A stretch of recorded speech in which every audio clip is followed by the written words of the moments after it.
If I pick the most two defining times of my life, one is August 1960 in Rome.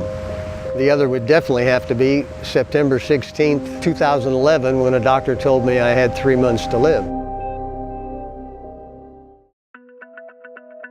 I was born with athletic abilities, so the area of concentration in my life was athletics. And to achieve world class and what's considered the pinnacle in track and field is a great thing in your life.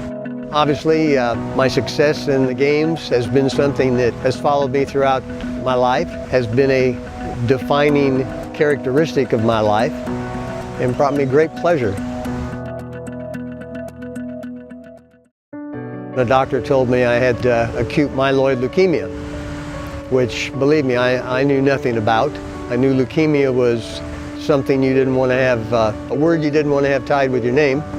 I didn't know at that time how rare a blood cancer I had. I didn't know how even rarer it would be to find a match for my condition, a bone marrow match. And that's not because that match doesn't exist out there. That's because people aren't aware that they can simply swab the inside of their cheek, put that on file at the National Registry, and when a doctor needs a donor, he can find that donor in the National Registry. My donor had signed up just 2 months before I was diagnosed, and the only one that we came up with. So if it wasn't for Christine Wag out of Offenburg, Germany, becoming a registered donor, I might not be here telling you the story.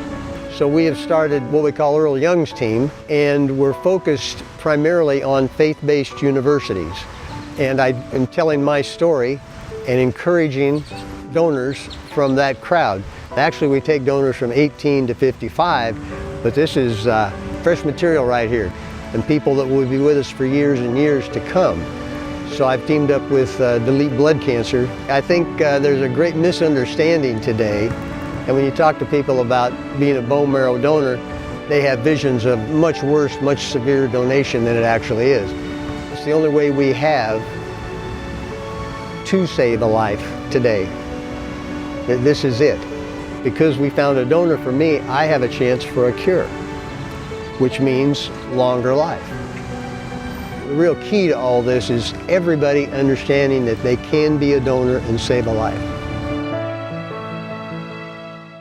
This is quite a morning. Great friends here from near and far. And it's a time when I was sitting out there thinking, Kimberly, that the real heroes in all this are the ones that donate. Yeah. The ones that realize and they're aware that they can offer life to people like me, to children like this, children like Klein. My donor, a lady named Christine Wag, lives in Offenburg, Germany. And we have become friends on internet and on Facebook. We haven't met face to face yet. We will one day. And I love her, the first thing she said to me via internet when I was thanking her for my life. Her comment was, it was the right thing to do. And that's a fact, isn't it? It's the right thing to do. The reason we don't have hundreds of millions of donors is not because people resist. It's because we haven't got the word out there to everybody to let them know how easy it is. We're going to add a chapter to your story. Today, for the first time, you're going to meet Christine. Please welcome Christine Wag.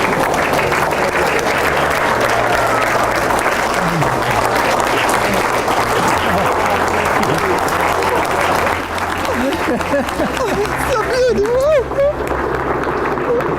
Oh, Christine.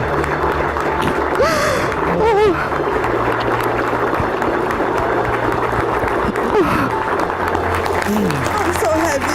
Me too. Oh. Me too.